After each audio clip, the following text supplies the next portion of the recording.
At 16, my father dumped me at military school like trash. 10 years later, the Army put me in charge of his base, and for the first time in his life, he had to salute me. This is what happened when the daughter he tried to break became the soldier he had to answer to. The auditorium buzzed with the low hum of murmured conversations and the occasional shuffle of dress shoes against polished floors. Rows of uniformed officers sat attention, their posture rigid, medals glinting under the harsh fluorescent lights. At the podium, I adjusted the microphone, my fingers brushing against the cool metal as I prepared to speak. The weight of my dress blues felt heavier than usual tonight. Or maybe it was just the knowledge of who sat in the front row, watching me with that same unreadable expression he'd worn for most of my life. Colonel Richard Holland, my father. The ceremony was supposed to be a celebration, my official recognition for leading the 12th Engineering Unit through the deadliest deployment of the year. But as I glanced down at him, his jaw set, his hands clasped too tightly in his lap, all I could think about was the last time he'd looked at me like that. 10 years ago, when he'd dragged me out of our house in the middle of the night and driven me to Blackridge Military Academy like he was dropping off a bag of unwanted laundry. Hey beautiful soul, before we dive in, show some love with a like, tap subscribe, and tell me where in this big beautiful world are you watching from. You're out of control, he'd said, his voice low and sharp, like he was delivering orders to a subordinate instead of his own daughter. Maybe the military will fix you. I'd been 16, a straight-A student, a state-ranked marksman. And yet, in his eyes, I was nothing but a problem he couldn't solve. The memory clawed at me as I stood there under the spotlight, the applause from the audience fading into white noise. I could still feel the bite of that winter air as he'd shoved my duffel bag into my arms outside Blackridge's gates. Could still hear the way he barked at the admissions officer. Make her useful. No goodbye, no reassurance. Just the slam of his car door and the taillights disappearing down the road. For years I'd replayed that night in my head, wondering what I'd done to deserve it. Was it the argument we'd had that evening? The way I'd snapped when he'd canceled my college prep courses without telling me? Or was it something deeper? Something about me that had always made him look at me like I was a mistake. The general beside me cleared his throat, snapping me back to the present. Right. The speech. I took a slow breath and leaned into the 10 years ago, I began, my voice steady, despite the storm in my chest. Someone told me the military would fix me. A beat of silence, a few knowing glances in the crowd. They all knew who I was talking about. Turns out they were right. I didn't look at my father as I said I didn't need to. The words alone were enough. A grenade rolled gently across the stage, waiting to detonate. Because here's the thing they don't tell you about military school. It doesn't fix you. It reveals you, strips away every excuse, every shield, and forces you to stare into the mirror until you recognize the person looking back. And what I'd seen in that mirror wasn't the broken girl my father had abandoned. It was someone harder, someone hungry, someone who refused to disappear just because he wanted her to. I'd graduated top of my class, earned every ribbon, every accolade, every shred of respect Blackridge could offer. And when the hurricane hit his base last year, leaving it in shambles and his leadership in question, guess who they'd called to take command? Me. As I finished my speech and stepped away from the podium, the applause roared around me, but all I could focus on was the way my father's hands stayed clenched in his lap. No clapping, no pride, just that same cold stare. And for the first time, I realized it didn't matter because this wasn't his story anymore. It was mine. The gates of Blackridge Military Academy loomed like prison bars, iron and unfeeling under the pale glow of the security lights. My father didn't even park the car, just idled at the curb long enough for me to grab my duffel bag from the back seat before the tires screeched against the asphalt. No goodbye, no last look, just the hum of the engine fading into the dark as I stood there, 16 years old and gripping the straps of my bag so tight my knuckles burned white. The admissions officer, a wiry man with a clipboard and a bored expression, barely glanced at me. His eyebrows lifted. Colonel Holland's kid? I nodded, stomach twisting. He smirked, scribbling something down. Well, this should be interesting. It was a proving ground for the worst of the worst, kids who'd been kicked out of other academies, future soldiers who needed correcting, sons and daughters of officers who'd given up on them. And from the moment I stepped into that barracks, I was branded, not just as the new cadet, not just as a girl in a space built for boys, but as Colonel Holland's daughter, the one he'd dumped here like a defective weapon. The whispers started before I even found my bunk. That's her? The old man really shipped his own kid here. Heard she stole something. Family couldn't cover it up. Nah, I heard she got kicked out of her last school for fighting. Like really fighting. None of it was true. But the truth didn't matter. What mattered was the story my father had clearly let fester. The narrative that I was something broken, something wrong, something that needed to be locked away. The first week was a blur of brutal routines and calculated humiliation, push-ups until my arms gave out, midnight drills for attitude adjustments.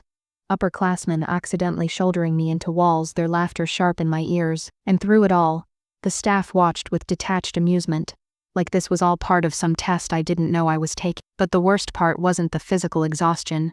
It wasn't even the isolation. It was the silence from home. No letters, no calls, no visits, just nothing, as if I'd ceased to exist the second those gates closed behind me. I'd wake up in the middle of the night sometimes, heart pounding, convinced I'd heard my father's voice in the hallway, only to remember where I was, what I'd become, a ghost in my own life, a problem someone else had been paid to handle.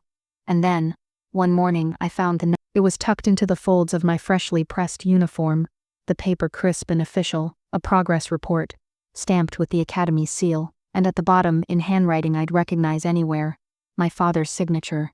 Not a word of personal mess, just his name, approving the document like I was another piece of paperwork to file away. That was the moment I stopped waiting for him to save me, because the truth was, he hadn't sent me here to be fixed. He'd sent me here to be erased, and if that's what he wanted, but I'd make damn sure he remembered my name by the time I was done. The smell of gunpowder still clung to my hands as I stood on the firing range podium, the weight of the first-place trophy pressing into my palms. I was 14 years old, still naive enough to believe achievement could bridge the distance between me and my father. The competition had been fierce, cadets from 3 regional schools, all older, all male, but I'd outshot every single one of them. The range instructor had called my performance flawless. For one breathless moment, as the applause rang out, I let myself believe my father might finally look at me with something other than detached disappointment. Then Colonel Richard Holland stepped forward. His hand closed around the trophy, wrenching it from my grip so abruptly my fingers stung. "Showboating doesn't belong on a firing range," he said, voice low enough that only I could hear the venom in it. The audience's clapping faltered. My brother Jason shifted uncomfortably beside him, his own third-place medal suddenly hidden behind his back. I remember how the trophy gleamed under the fluorescent lights as my father handed it to the second-place finisher, a senior from Ridgeview Academy whose shocked expression mirrored my own. "Proper technique beats flashy tricks every time," Dad announced to the crowd, clapping the boy on the shoulder like he'd won fair and square. The murmurs started immediately. I saw the way parents glanced between us, some with pity, others with quiet judgment. The car ride home was worse. "You embarrassed your brother today," my father said, eyes fixed on the road. Jason sat silent in the front seat, shoulders hung. I stared at the back of his head, willing him to speak up, to tell the truth, that he'd been the one begging me to enter that competition, that he'd laughed when I outscored the varsity team, but he stayed quiet. He always did. My mother's clinic parking lot was empty when we pulled. She emerged in her white coat, stethoscope still around her neck, smiling before she saw our faces. "Well?" she asked. "How did my champions do?" Before I could open my mouth, my father tossed the car keys in his palm. Jason performed it admirably. "Diana," that pause, that terrible weighted pause. "Diana needs to learn humility." I watched my mother's face shutter closed. No questions, no defense, just a quiet sigh as she ruffled Jason's hair. "Let's get dinner started." That night, I lay awake staring at the ceiling, replaying every shot, every perfect stance, every bullseye. None of it mattered. The trophy wasn't the real issue. It was what it represented. Potential he couldn't control, talent he couldn't take credit for, a daughter who refused to stay in the shadow he'd assigned her. 3 weeks later, when the clinic's narcotics cabinet was found tampered with, I wasn't surprised to hear my name whispered in the halls at school. The security footage mysteriously corrupted, my father's tight-lipped silence when the headmaster called, the way my mother suddenly started locking her office door. By then I understood the rules. In our family, truth wasn't determined by facts. It was dictated by whatever narrative best served Colonel Holland's reputation, and if that meant sacrificing me on the altar of his pride, so be it. But Blackridge would teach me this much: some weapons don't need bullets to draw blood. The truth came to me in pieces, like shrapnel working its way to the surface years after the explosion. It was Jason who delivered the first fragment, not out of kindness, but guilt. He showed up unannounced at Blackridge during Parents' Weekend, when the campus buzzed with visiting families, and the laughter of cadets who still belonged to someone. I was scrubbing latrines as punishment for insubordination when a shadow fell across the doorway. My brother stood there in civilian clothes, his designer shoes squeaking against the wet floor, looking like a visitor from another world. "They told us you didn't want visitors," he said, shifting his weight. The lie tasted bitter even as he said it. We both knew no one had told him anything. He just never asked. I kept scrubbing. "What do you want, Jason?" The brush slipped from my fingers, clattering into the bucket. All those sideways glances from instructors, the whispered rumors in the mess hall, suddenly crystallized into something monstrous. My own father had painted me as a thief, an addict, someone who needed to be locked away. The injustice burned so fierce I couldn't speak. Jason avoided my eyes. "I checked the security logs. You weren't even in town that weekend." Of course I wasn't. I'd been at a marksmanship camp, the same one Dad had reluctantly allowed me to attend after months of begging. The irony wasn't lost on me. He'd used my one hard-won freedom as the alibi for my downfall. "Why tell me now?" My voice came out raw, stripped bare. For the first time my brother looked genuinely uncomfortable. "Because they're using it against me. The medical board's investigating why she didn't report the theft. Dad's acting like she covered for you." His fingers twitched toward his pocket, a nervous habit I recognized from when we were kids. "And he'd lie about breaking Dad's model planes. I thought you should know." The pieces snapped together with brutal clarity. This wasn't just about punishing me, it was about control. My father had needed a reason to exile me that wouldn't reflect poorly on his sterling reputation. What better scapegoat than a troubled daughter with a drug problem? And by implicating my mother, he'd ensured her silence. She'd never risk her medical license to challenge his story. Jason pressed a folded paper into my hand, a grainy photocopy of clinic security logs from that night. The timestamps proved I'd been 300 miles away. "The original footage is gone," he muttered. "Dad had it wiped after the board started asking questions." I stared at that flimsy sheet like it held the secrets of the universe. Here was the proof that could clear my name. But deeper than that, here was confirmation of something I'd always sensed but never let myself believe. My father would rather destroy me than see me succeed. The next morning I requested a meeting with Commandant Hale. I laid the evidence on his desk, not just the logs, but the camp attendance records, the signed permission slip in my father's own hand. The old man studied it all with the weary expression of someone who'd seen this play before. "You understand what you're asking," he said finally. "Challenging an officer's integrity, especially one of your father's rank. I'm not asking you to challenge him." My voice surprised me with its steadiness. "I'm asking you to remember this when you grade my next evaluation." But when the term ended, my file no longer carried the disciplinary risk notation. My room inspections grew less frequent. The harassment from upperclassmen mysteriously stopped. Small victories made, but they taught me the most important lesson of my life. The truth might not set you free, but wielded with precision, it could become a weapon. And I was just beginning to learn how to aim. The silence became my armor. Where other cadets wrote tear-stained letters home or lined up for the payphones every Sunday, I let the weeks stretch into months without reaching out. At first it was a survival tactic.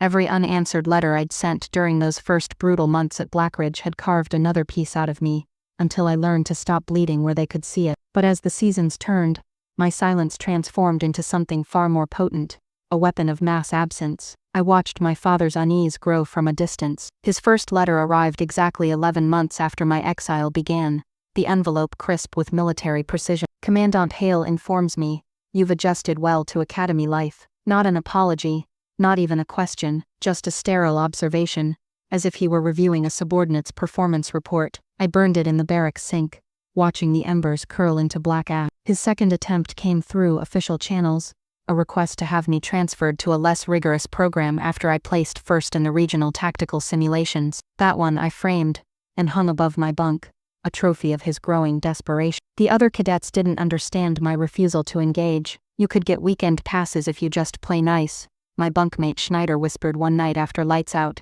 He meant well, but he came from a family where love was transactional, where forgiveness could be bartered for privileges. He didn't grasp the calculus of my war, that every unreturned phone call, every unacknowledged birthday card, was another trench dug deeper between my father's expectations and my defiance. Blackridge's psychologists called me in periodically, their clipboards balanced on knees, their questions probing for some emotional fracture they could patch. "Do you feel abandoned?" Dr. Velt asked during our third session, her pen poised like a scalpel. I gave her the answer she wanted, a carefully measured confession of loneliness, and watched her satisfaction bloom. They all missed the truth.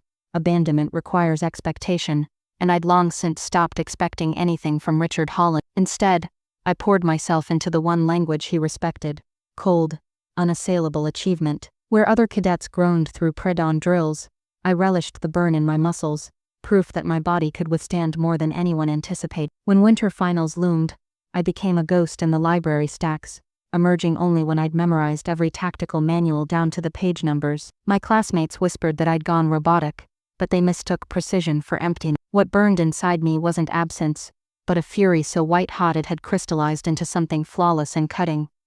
The commandant noticed first. "Holland," he barked one morning after inspection, his eyes scanning my immaculate bunk.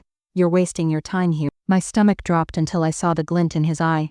The next week, I was assigned to assist with officer candidate prep, a privilege reserved for seniors, not second-year washouts. My father learned of it through the Academy's quarterly newsletter. His response arrived within 48 hours, a terse email to Commandant Hale, questioning whether preferential treatment was appropriate. The commandant forwarded to me without comment, his silence more eloquent than any reprimand. That night I added another line to the growing dossier in my footlocker, the evidence of my father's campaign stacking higher with each intercepted memo and back-channel inquiry. By junior year, my reputation had crystallized into something even the most hostile upperclassmen respected: the ghost of Blackridge, unshakable in drills, unreadable in class, untouchable in the commandant's favor. Rumors swirled that I was being groomed for West Point, for intelligence work, for things far beyond the petty power struggles of military school politics. The truth was simpler: I wasn't being groomed, I was arming myself. Every silent meal, every unclaimed care package, every holiday spent drilling while others went home,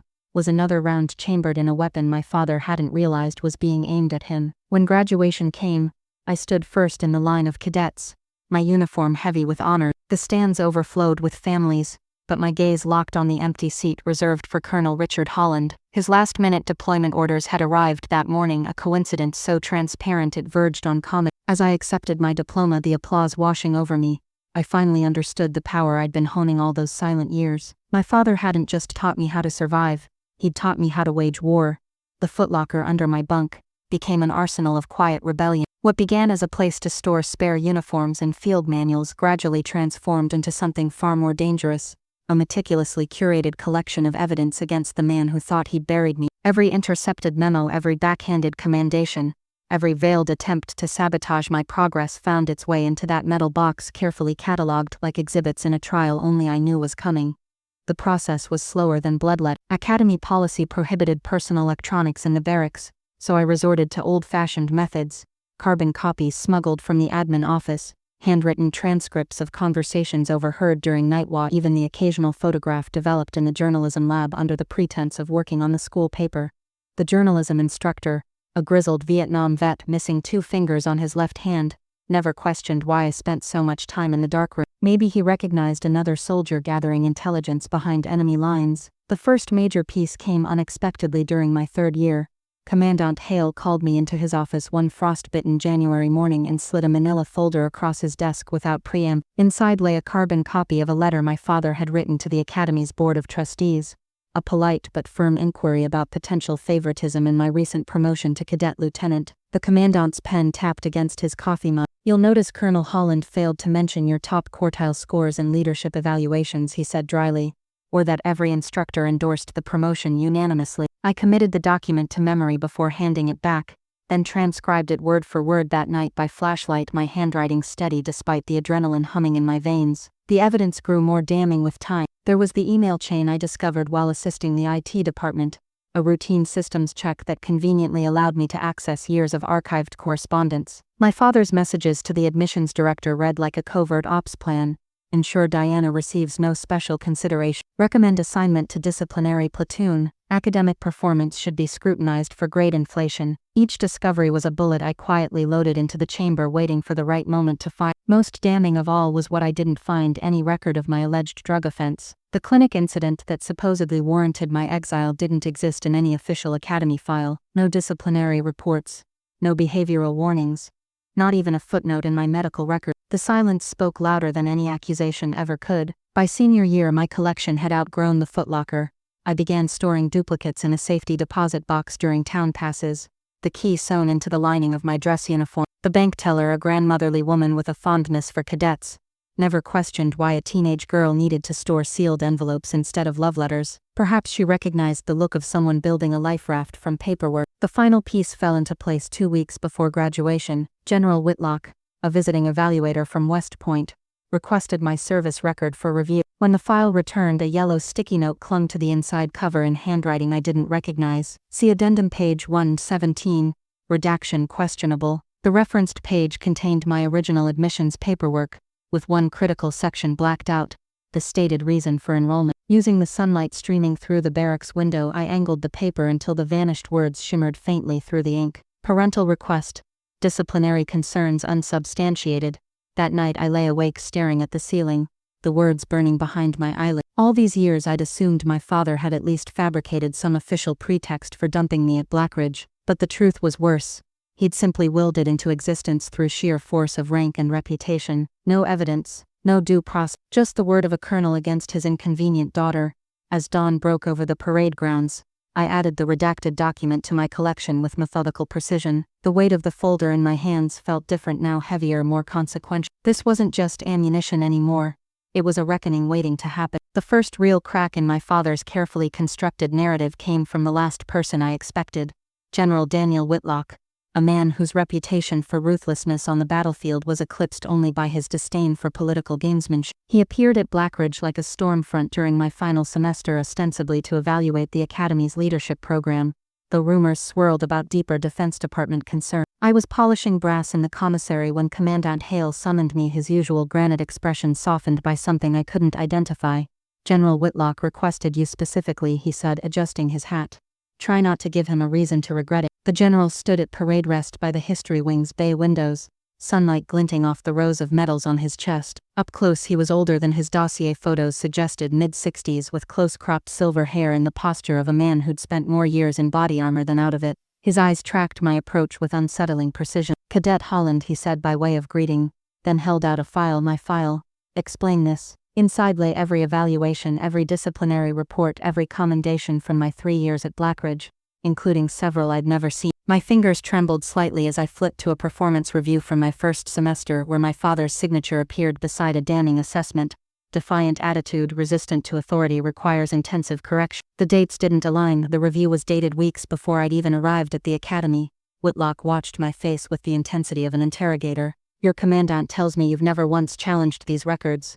What would be the point, sir?" The words escaped before I could temper them. The general's expression didn't change, but something in his bearing shifted almost imperceptibly. "The point, cadet, is that false documentation is a court-martial offense, even for full-bird colonel." He took the file back and tapped it against his palm. "I served with your father in Desert Storm. Fine tactician, shitty human being." The vulgarity shocked me more than the treasonous assessment. "You've got his strategic mind but none of his vanity. That makes you dangerous to the right people." Over the next weeks, Whitlock became an unexpected lifeline. He arranged for me to audit advanced tactical seminars normally reserved for officers, slipped me declassified field manuals from his personal collection, and most crucially introduced me to Major Elena Cruz, JAD Corps, who visited campus under the guise of teaching a military law workshop. Cruz had the sharp-eyed demeanor of a prosecutor and the patience of a sniper. She listened without comment as I laid out my evidence, then spent 3 hours teaching me how to structure an unbeatable chain of custody for each document. "Whistleblower cases live or die on paperwork," she said, handing me a list of secure fax numbers. "Remember, the military loves paper trails almost as much as it hates scandals." The most surreal moment came during graduation week when Whitlock summoned me to the officers' club. My father sat at the bar, his back to the door, deep in conversation with the academy's superintendent. Whitlock guided me to a shadowed booth with clear sightlines to the interaction. "Watch," he murmured. "Listen." My father's voice carried just enough to reveal he was lobbying against my commission, claiming I lacked the temperament for leadership. The superintendent nodded along until Whitlock cleared his throat pointedly from our vantage point. The older officer's posture changed instantly, his responses to my father growing non-committal. Later, Whitlock would explain the calculus.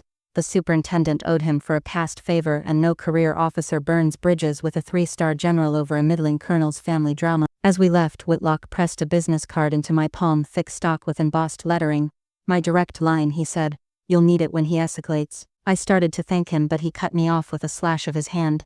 "This isn't charity, cadet. The Army needs officers who understand how power really works. Your father taught you that better than any training ever could." That night, I added 2 new items to my growing arsenal: Whitlock's card, and the memory of my father's face when he turned to see us leaving together.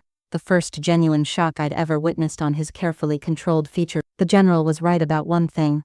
This wasn't charity, it was an investment, and for the first time I understood the terms of the transaction. Whitlock wasn't saving me from my father, he was recruiting me for a much longer. The hurricane warning came through at Euro 400 hours. A Category 3 storm barreling toward Fort Mercer with the kind of precision that felt almost personal. As the newly assigned crisis response officer, I stood in the buzzing operations center, watching the satellite images unfold, my fingers tracing the projected path across the map. The base commander was on leave, the deputy commander stranded at a conference in Brussels, which left exactly one officer on site, with the rank and training to assume command me. The irony tasted sharp on my tongue. Fort Mercer was my father's posting, the crown jewel of his career, the place where Colonel Richard Holland held court like some modern-day feudal lord. And now, through the cruel humor of fate and military bureaucracy, his daughter would be signing the operational orders. I didn't hesitate. My first directive sent the emergency response teams to secure the munitions depot. My second activated the evacuation protocol for family housing. My third, issued with deliberate, measured calm, reassigned Colonel Holland to logistics coordination upon his rushed return from leave. The staff officers exchanged glances but said nothing. They knew the rules as well as I did. In crisis conditions, the chain of command supersedes all personal history. My father arrived by helicopter, just as the first rain bands began lashing the tarmac. I watched from the control tower as he strode across the flight line, his uniform jacket whipping in the wind, his expression telegraphing disbelief even from a distance. He took the stairs 2 at a time, bursting into the command center with the expectation of immediate deference. The room froze when he entered, technicians half rising from their stations, junior officers snapping to attention out of reflex. Every eye darted between us, waiting. I stayed seated at the situation table, fingers laced over the weather map. "Colonel Holland," I said, just loud enough to carry. "You're assigned to Building 12 to oversee supply distribution. Captain Ruiz will brief you." The silence that followed could have powered the entire base. My father's jaw worked visibly, his eyes scanning my insignia, the command tablet in my hand, the way the ops staff waited for my nod before resuming their duty. For one suspended moment I saw the calculation flashing behind his eyes, the realization that challenging me now would mean undermining the entire emergency response. The military machine we both served had suddenly irrevocably placed me above him. He saluted. It wasn't the crisp textbook salute of a subordinate respecting rank, nor was it the grudging acknowledgement I'd anticipated. This was something more complex, a barely perceptible tremor in his fingers, a fractional hesitation as his hand reached his brow, as if his body was rebelling against the very motion. But he did, and in that moment, every whispered doubt, every late-night fear, every ounce of shame he'd tried to bury me under dissolved into irrelevance. "Sir," he ground out, the word clearly ash in his mouth. I returned the salute with flawless precision. "Dismissed, Colonel." As he turned on his heel, I caught the ripple of reactions across the room, the exchanged looks, the barely suppressed nods from the female NCOs, the way Major Chen quickly turned back to his console to hide a smile. They all knew exactly what they'd just witnessed. The storm raged for 18 hours. I didn't sleep, didn't leave the command center, didn't so much as glance at the logistics reports my father filed hourly. Let him see what real leadership looked like. Let him watch as I coordinated airlifts for stranded personnel, as I rerouted emergency generators to the pediatric clinic, as I made call after call that kept Mercer's infrastructure intact while bases half its size flooded. At dawn, when the winds finally died down, General Whitlock's voice crackled over the secure line from Pentagon Ops. "Heard you kept Mercer from washing out to sea, Captain." I stared at the operations board where my father's latest supply request glowed. Neat, timely, utterly by the book. "We had competent personnel in all key positions, sir." Whitlock's chuckle told me he understood exactly what I wasn't saying. "I'll expect your after-action report by 1800. And Holland?" The line hissed slightly. "Well played." The real victory came later when I reviewed the comm logs and found the message my father had tried to send to the adjutant general at Dero 2. The system had automatically flagged it for review by the acting CO. I deleted the draft without a second thought. Some confrontations don't require shouting matches or dramatic showdowns. Sometimes the quietest power move is simply letting someone realize they've already lost. By the time relief command arrived the next morning, the entire base knew two unshakable truths. Captain Diana Holland could steer them through hell itself, and Colonel Richard Holland's signature salutation, "You'll report to me," would never sound quite the same again. The rumors began circulating before the floodwaters had fully receded. By the time Fort Mercer's mess hall reopened for hot meals, the story had already metastasized into legend. How Captain Holland had single-handedly saved the motor pool from flooding by rerouting 3 drainage channels. How she'd personally authorized the medical helicopter that evacuated a contractor's pregnant wife during the worst of the storm. How Colonel Holland had been relegated to counting MRE rations while his daughter commanded the crisis response. The details grew more dramatic with each retelling, but the essential truth remained unchanged. The chain of command had held, and in doing so, exposed fault lines no amount of rank could paper over. I saw the shift first in the way the junior officers addressed me, no longer the tentative ma'am of obligatory respect, but the crisp eye contact acknowledgement reserved for leaders who'd been blooded in the field. The base's senior NCOs, those grizzled non-coms who'd served under my father for years, started appearing at my office door with hypothetical scenarios that just happened to mirror his current operational weaknesses. Even the civilian staff, normally oblivious to military politics, began routing paperwork through my office that would have traditionally gone straight to the colonel's desk. The institutional machinery was recalibrating itself in real time, and everyone from the motor pool mechanics to the comms specialist seemed to understand this new calculus before my father did. The official after-action report should have been a formality, a dry recitation of timelines and resource allocations. Instead, it became the spark that lit the tinderbox. When General Whitlock's office circulated my unredacted version to the Joint Chiefs Readiness Committee, complete with time-stamped logs of every decision point, it forced an uncomfortable question. Why had a colonel with 30 years' experience been sidelined during a crisis while a junior captain ran the show? The answer, whispered in Pentagon corridors and base commissaries alike, was too damning to speak aloud because she was better at his job than he was. My father's retaliation was swift and predictable. He called me into his office, the first time he'd summoned me since my arrival at Mercer, and proceeded to dissect my report line by line, searching for any hint of procedural overreach. His fingers tapped restlessly against the polished wood as I stood at parade rest, watching the afternoon sunlight glint off his rows of service medals. "You took considerable liberties with emergency protocols," he said finally, pushing the document aside with deliberate disdain. I kept my voice neutral. "Regulation 12.4 grants crisis commanders full discretionary authority, sir, as you did during the 2011 flood at Fort Bragg." The reference to his own past heroism landed like a well-placed blade. His eyes narrowed slightly, the only outward sign he'd registered the hit. "This isn't about regulations. It's about judgment. My base." "Your base, sir." The correction slipped out before I could temper it. The temperature in the room seemed to drop 10 degrees. For a long moment he simply stared at me, and in that silence I saw something I'd never witnessed before.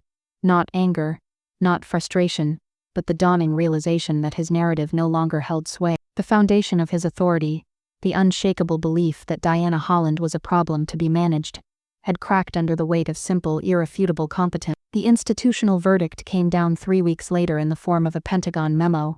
All regional command staff would undergo emergency readiness evaluations, based on recent operational lessons. The unspoken message was clear enough to send a wave of retirements through the senior officer corps. My father wasn't named in the directive, but everyone knew whose performance had prompted it. The true measure of his fall from grace manifested in smaller ways. The way base security no longer waved his car through the main gate without proper ID checks. How the mess hall staff stopped automatically setting aside his preferred table. The sudden willingness of junior officers to respectfully challenge his tactical assumptions during briefing. These were the death knells of a command presence, each subtle shift eroding the aura of invincibility he'd spent decades cultivating. By the time the Army Times ran its feature on next-gen crisis leadership, complete with a photo of me reviewing storm damage maps, the transformation was complete. The article never mentioned my father, but his shadow loomed between every line, the unspoken contrast between old-school authority and a new generation of leaders who'd earned their stripes in different fire. When the reporter asked what prepared me for command, I gave the answer that would later be quoted across military blogs.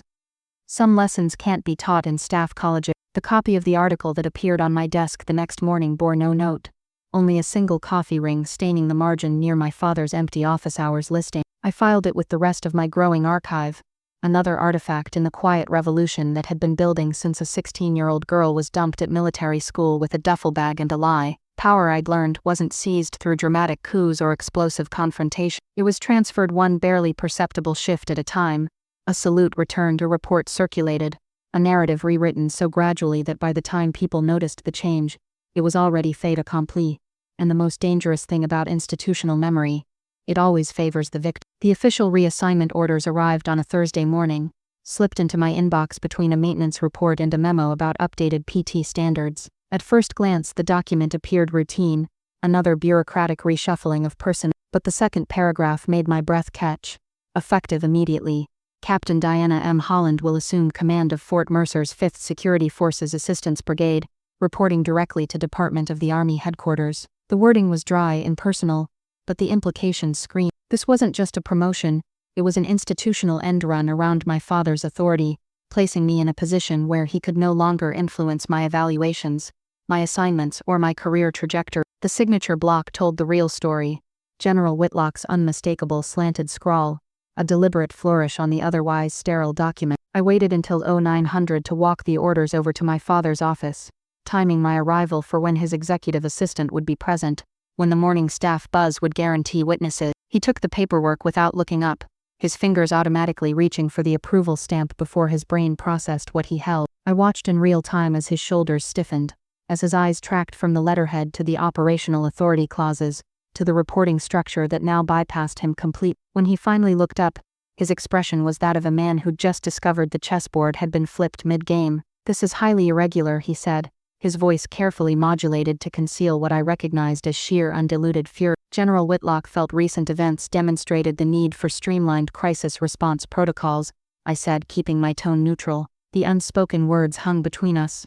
Recent events like you failing your own readiness evaluation, like the base voting me officer of the quarter over your preferred candidate, like the way your staff officers now come to me for advice you should be giving. He set the papers down with exaggerated care, aligning them precisely with the edge of his desk. "You understand this will create complications." I didn't blink.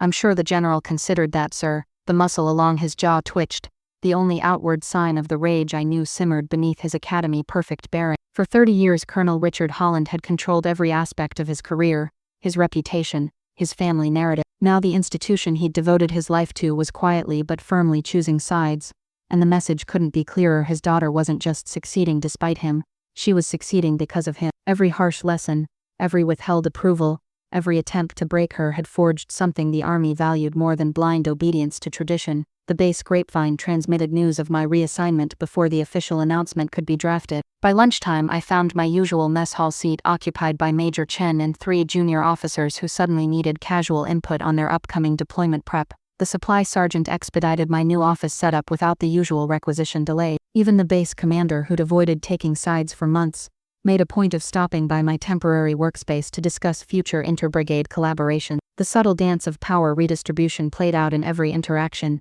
100 small acknowledgments that the tectonic plates of Fort Mercer's hierarchy had irrevocably shifted. My father's response came in predictable form, a flurry of efficiency reports questioning my team's maintenance logs, a surprise inspection of my former platoon's barracks, a last-minute cancellation of the training exercise I'd spent months developing. Petty power plays all easily circumvented now that my chain of command no longer ran through him, but telling in their desperation, the more he strained to reassert control, the more he revealed how much ground he'd already lost. The true reckoning came during the change of command ceremony, a ritual as old as the Army itself. Normally a subdued affair for mid-level officers, this one drew a standing room-only crowd, everyone from cooks to colonels drawn by the unspoken drama of a Holland assuming formal authority over the unit her father had once spearheaded. General Whitlock's appearance as presiding officer sent another unmistakable signal.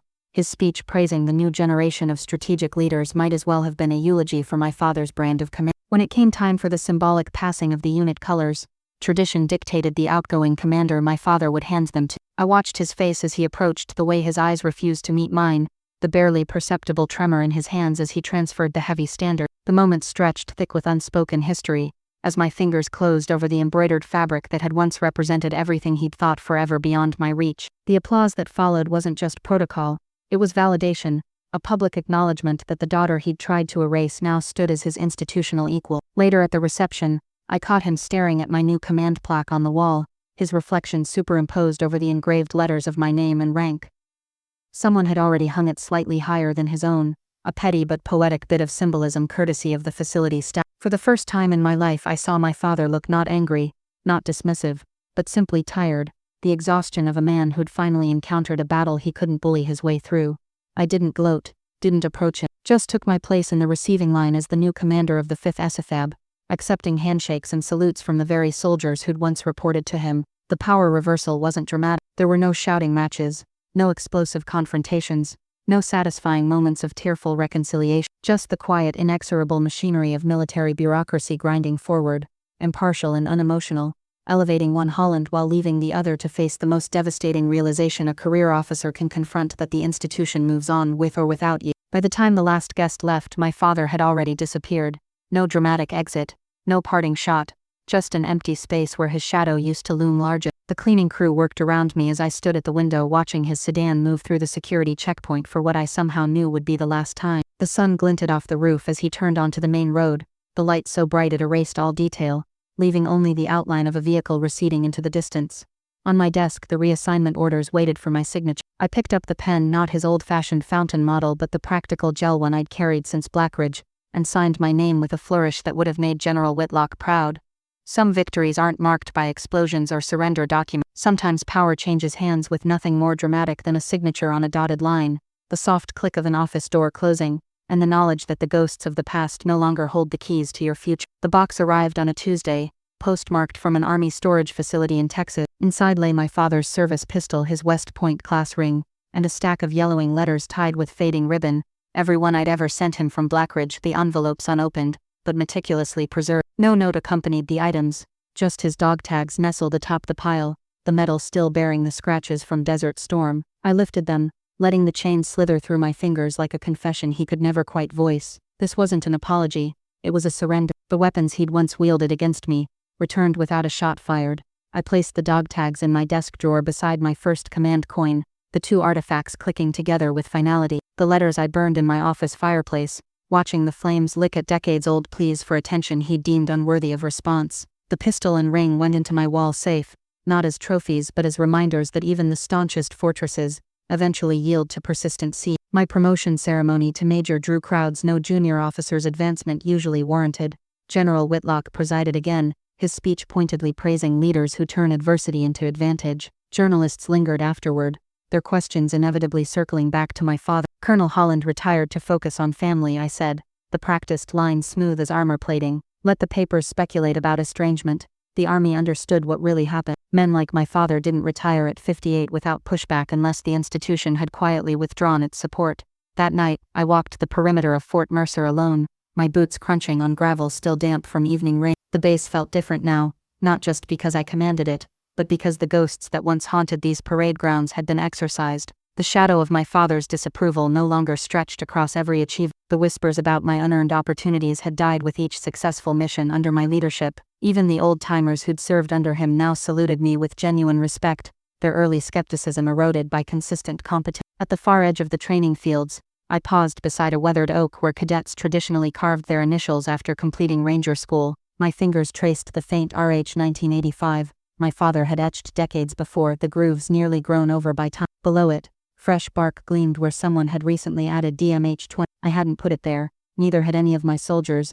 They'd have asked permission first. The mystery lasted only until I spotted Private Ellison from the engraving shop slipping out of the mess hall, his grin visible across the quad when our eyes met. The blade of my pocket knife caught the moonlight as I added a single horizontal line between the two sets of initials, not connecting them, but acknowledging their coexistence. My legacy wasn't about erasing him, it was about proving both could occupy the same space without one diminishing the other. Back in my quarters, I opened the bottom drawer of my desk where I kept the Blackridge valedictorian medal, the one I'd nailed to my father years before. It sat atop a manila folder thick with documents, his attempts to block my promotions, the falsified disciplinary reports, every back-channel memo meant to undermine me. I'd carried this arsenal for years, waiting for the perfect moment to deploy. Now, as I fed the pages through the shredder, the whirring blades sounded suspiciously like laughter. The next morning's staff meeting proceeded without mention of the past. We discussed supply rotations, training schedules, the upcoming joint exercise with South Korean force, normal operations, routine business, the kind of unremarkable day that would never make it into anyone's memoirs but which represented the truest victory of all, not a dramatic overthrow, but the quiet certainty that the machinery I now commanded would keep turning long after old wounds stopped aching. When the meeting adjourned, Sergeant Major Ruiz lingered behind. The old man's fishing in Florida now, he said abruptly, referring to my father with the casual irreverence of a career NCO, sent me a postcard last week. He slid the card across the table, A generic sunset scene with 2 lines in familiar handwriting. Tell Diana the Marlin here put up less fight than she did. I stared at the words until they blurred. Not an apology, not reconciliation, but acknowledgement, the closest a man like Richard Holland could come to admitting defeat. Ruiz cleared his throat. You want me to reply? I handed the postcard back. Tell him I said the fish had better teach her. The sergeant major's bark of laughter followed me into the hallway, where sunlight streamed through the windows, painting my path gold. Some legacies aren't about changing the past.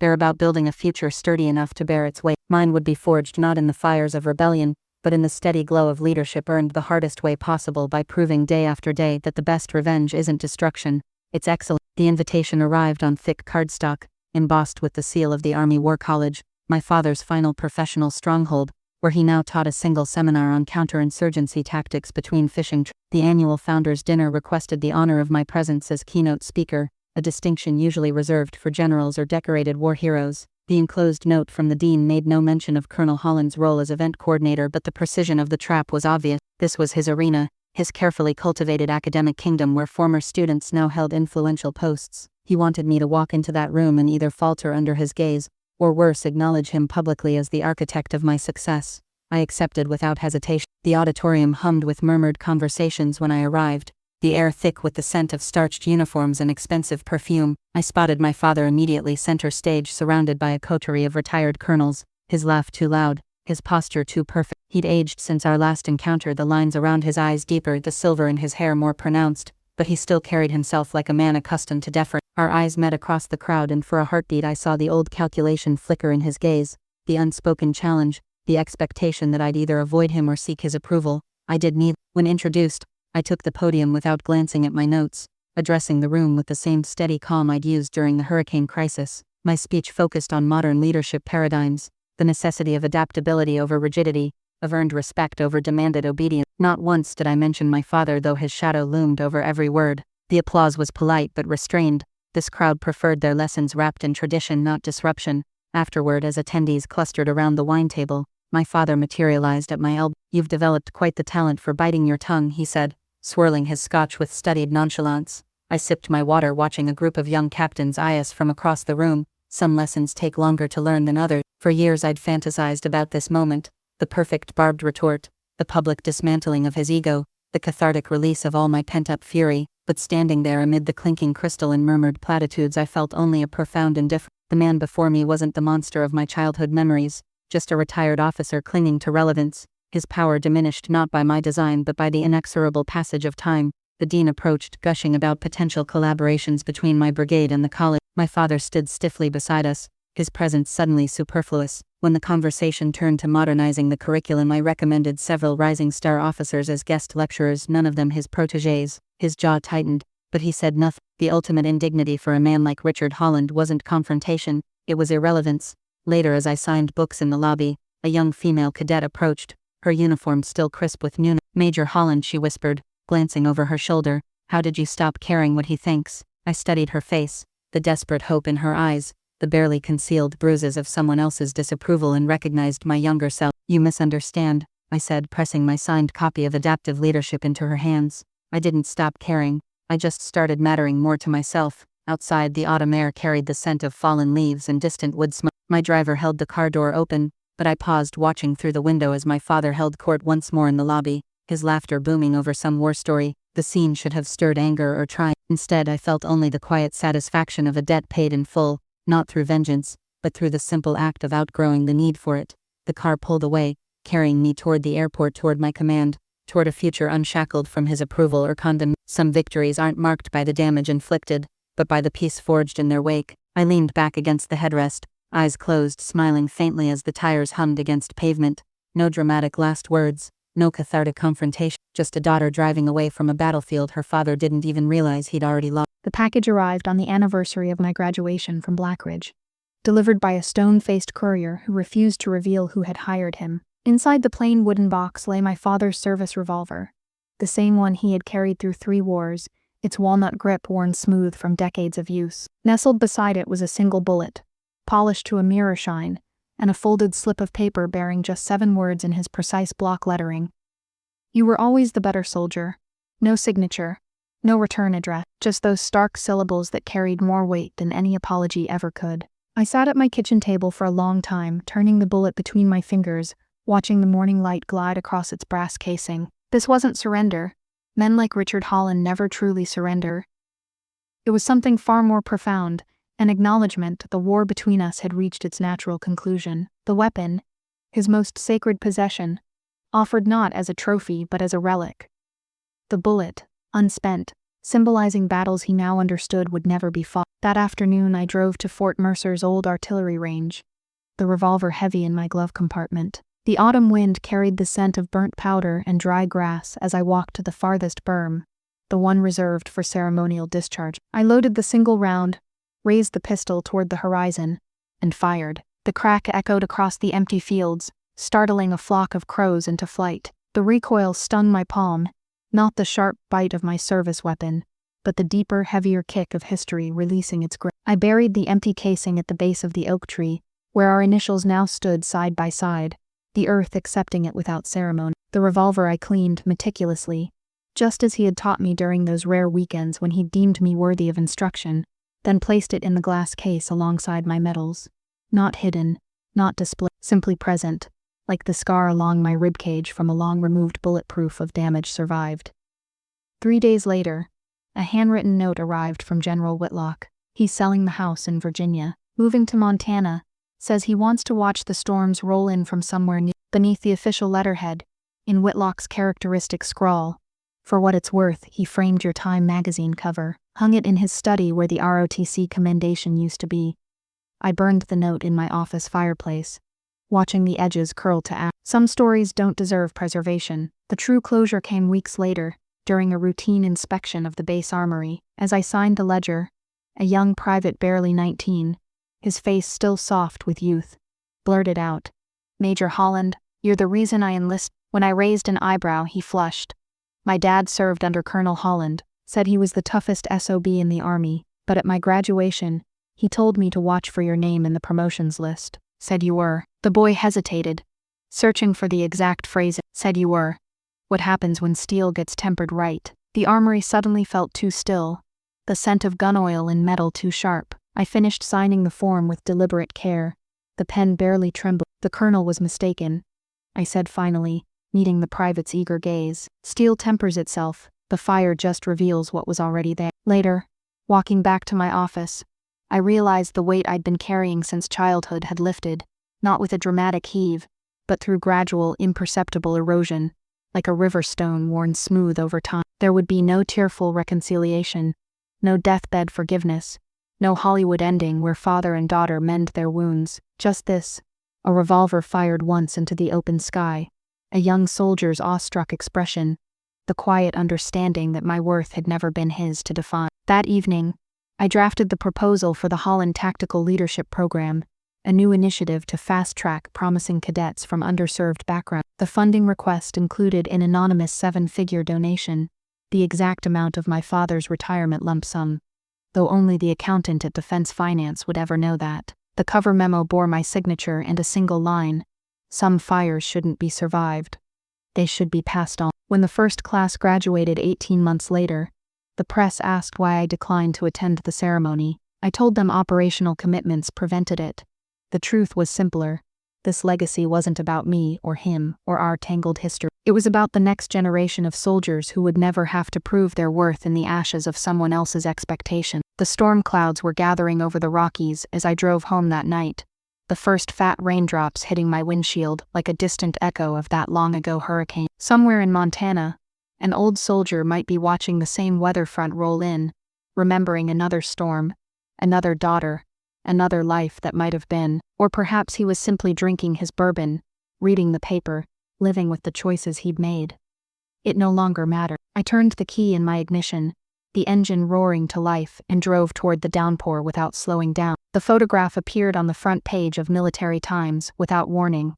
A candid shot of me reviewing troops during a joint NATO exercise, my expression focused and unguarded in the early morning light. What made the image remarkable wasn't my presence, but the caption beneath it. Major Diana Holland, daughter of decorated Colonel Richard Holland, RET, leads the largest multinational training operation in Baltic history. The wording was innocuous, standard military press fare, but the inclusion of my father's name, And that parenthetical ret sent a ripple through the ranks. After years of carefully constructed separation, the institution itself had formally tied our legacies together in print, and done so in a way that positioned me as the natural evolution of his career. Reactions came swiftly. General Whitlock forwarded the article with a one-line email. Took them long enough. My brother Jason sent a bottle of expensive scotch with a note. Dad canceled his subscription yesterday. The mess hall at Fort Mercer posted the clipping beside the coffee station, where enlisted personnel added increasingly elaborate doodles to my father's photo. First a retirement cap, then fishing lures, and finally a tiny crown on my head by some anonymous artist. The silent consensus was clear. Whatever battle for recognition I'd been fighting, the war was over.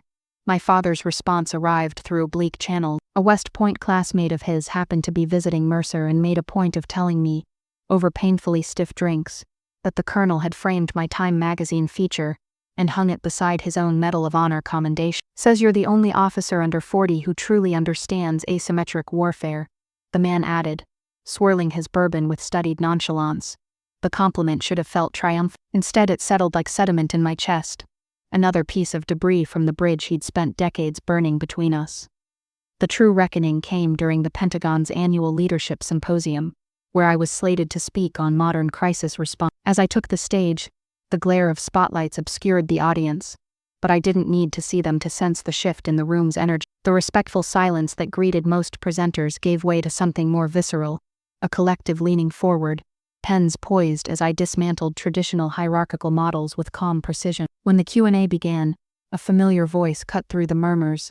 Major Holland, how much of your approach stems from your unconventional training background? The lights adjusted, revealing my father in the third row, his posture rigid, his silver hair gleaming under the chandelier. He wore civilian clothes, an intentional choice I knew, but every officer in the room recognized him. 100 heads swiveled between us, the air thick with anticipation. This was his move, his attempt to frame my success as an extension of his influence. I let the silence stretch just long enough to become uncomfortable. Unconventional training, sir. My emphasis on the honorific was subtle but unmistakable. If you're referring to Blackridge Military Academy, I'd argue their curriculum is quite traditional, though perhaps you remember it differently. A few stifled coughs dotted the audience. My father's expression didn't flicker, but his fingers tightened around his program. I continued before he could respond. What shaped my approach wasn't any single institution, but the realization that leadership isn't about replicating the past. It's about building something new from whatever fragments survive the fight. The applause that followed was more than polite. It was fervent, the kind usually reserved for retiring legends, not mid-career officers. Afterward, as the crowd milled toward cocktails, I found my father examining the display of my brigade's achievements near the exit. He traced a photo of me with Ukrainian cadets, his fingertip hovering just above the glass. "You've done well for yourself," he said, not looking up. The words hung between us, devoid of warmth or pride, a simple statement of fact. This was as close to an acknowledgement as I would ever receive. No apology for the midnight drop-off at Blackridge, no regret for the falsified records, no explanation for why he'd fought so hard to break what he'd helped create. Just this, a reluctant admission that his efforts had failed. I agreed, adjusting my dress uniform sleeves. The movement caught the light on my new rank insignia, the oak leaves still bright with recent polish. He opened his mouth, closed it, then gave a curt nod and walked away, disappearing into the crowd of officers vying for his attention. I watched him go, noting how the younger soldiers parted for him with reflexive respect, how his shoulders remained squared against the weight of his legacy. The world still saw Colonel Richard Holland as a warrior, only I knew he'd lost his most important battle. Later at the hotel bar, a group of lieutenant colonels invited me to join their table. One slid a drink toward me, single malt, neat, the same as my father always ordered. To Major Holland, she toasted, her eyes glinting with unspoken understanding. May we all be so lucky as to disappoint our predecessors. The clink of glasses echoed through the room, a sound both celebratory and elegiac. This was the recognition that mattered, not from the man who doubted me, but from the institution that had outgrown him. As the conversation turned to deployment stories, I let my gaze drift to the lobby mirror where my reflection stood sharp and sure amid the sea of uniform. The resemblance to my father was undeniable, the same stubborn jaw, the same assessing gaze, but the woman staring back at me was wholly her own creation. No apology had been given, none was needed. The Army's silent verdict, in promotions, in assignments, in the way junior officers now cited my work alongside his spoke louder than any mea culpa ever could. Some victories don't come with catharsis or closure, just the quiet certainty that the record has been set straight. I left the bar early, the taste of good whiskey lingering as I walked through the crisp DC night. Above me, the stars were obscured by city lights, but their absence didn't diminish their existence. Some truths persist whether they're visible or not. Mine had finally stepped into the light. The morning of my promotion to lieutenant colonel dawned clear and bright, the kind of pristine autumn day that makes even the most hardened soldiers pause to appreciate the sky. I dressed slowly, methodically, the way I had as a cadet at Blackridge, each ribbon aligned, each button secured, the weight of my medals balanced perfectly against my heart. The mirror showed a woman I barely recognized, not because of the silver threading through my dark hair or the new lines around my eyes, but because of the quiet certainty in her gaze. The girl who had arrived at military school with a duffel bag and a broken spirit had been forged into someone unshakable. The ceremony took place on Fort Mercer's parade grounds, the same field where my father had once inspected troops, where I had stood trembling at attention, praying not to earn his disapproval. Now, as General Whitlock pinned the silver oak leaves to my collar, the crowd of assembled soldiers snapped their salutes with a crispness that echoed across the grass. My mother watched from the front row, her hands clasped tightly in her lap, her eyes bright with something that might have been pride or regret, or simply the reflection of the sun off the ceremonial cannon. My father was notably absent, not out of protest, I later learned, but because he'd embarked on a solo hiking trip through the Rockies the week prior, leaving no forwarding address. After the formalities, as junior officers clustered around the champagne table, Whitlock drew me aside beneath the shade of an ancient oak. "They're offering you the War College chair," he said without preamble, swirling his drink. "Historic appointment. Youngest officer ever. You'd be teaching his old curriculum." I studied the dappled light filtering through the leaves above us, considering the symmetry of it, the daughter inheriting the father's post, reshaping his teachings with her hard-won wisdom. A lesser version of myself might have reveled in the poetic justice, but the woman I'd become saw something else entirely, another set of expectations, another cage disguised as an honor. "I've submitted papers for the Security Forces Assistance Brigade in Lithuania," I said, watching a cadet struggle to fold the ceremonial flag nearby. "They need someone to restructure their officer training program." Whitlock's glass paused halfway to his lip. "That's a combat post." "Yes, sir." The misunderstanding should have stung. Instead, it clarified something essential. This was never about escaping my father's shadow, but about outgrowing the need to define myself in relation to him at all. My path wasn't a rebellion or a homage. It was simply mine. 2 months later, as my deployment orders came through, a package arrived from Montana. No note, just a well-worn copy of Clausewitz's On War, its margins filled with decades of my father's cramped annotation. The bookmark rested on a chapter I'd struggled with at Blackridge, his handwriting in the margins, suddenly legible where it had once been deliberately obscured. "The best commanders don't follow paths. They make trails others can't see yet." I packed the book in my duffel between my field manuals and spare socks, the weight of it familiar against my back as I boarded the transport plane. Somewhere over the Atlantic, as the engines hummed and junior officers dozed around me, I flipped to the inside cover and found what I'd missed before, a faded pencil sketch of an oak sapling growing from cracked concrete, dated the year of my birth. Vilnius greeted me with icy rain and a delegation of Lithuanian officers who cared nothing about my surname and everything about my track record. Their handshakes were firm, their questions sharp, their respect earned bullet by bullet, decision by decision. As they drove me through the snow-dusted streets to my new quarters, the unfamiliar city lights glittered against the twilight, each window a promise of stories yet to unfold. That night, standing in my sparse apartment with my gear still unpacked, I pressed play on the voicemail my mother had left hours earlier. "Your father's in the hospital," her voice crackled through the poor connection, minor heart scare. "He made me promise not to tell you until you were settled." A pause, the rustle of hospital noise. "He's been showing your photo to the nurses, calls you his forward operating base." Outside, the wind howled against the Baltic winter, rattling the ancient window pane. I could picture him perfectly, propped up in some stateside hospital bed, grumbling at the doctors, rewriting our history into something palatable. The anger I'd carried for so long had long since burned away, leaving only a strange quiet gratitude for the unintended gifts he'd given me, the resilience forged in abandonment, the clarity found in injustice, the unshakable knowledge that some fires don't destroy, they temper. I didn't rush home, just unfolded the map of my new territory across the kitchen table, weighted the corners with spare change, and began planning tomorrow's patrol route. Somewhere in Montana, An old soldier might be staring at a sunset, or a heart monitor or a framed magazine cover, finally understanding what I'd known since Blackridge: the strongest chains aren't forged from steel, but from the decision to stop testing their strength. The dawn brought fresh snow and a company of eager Lithuanian recruits awaiting inspection. As I stepped into the cold morning air, my breath curling like gun smoke,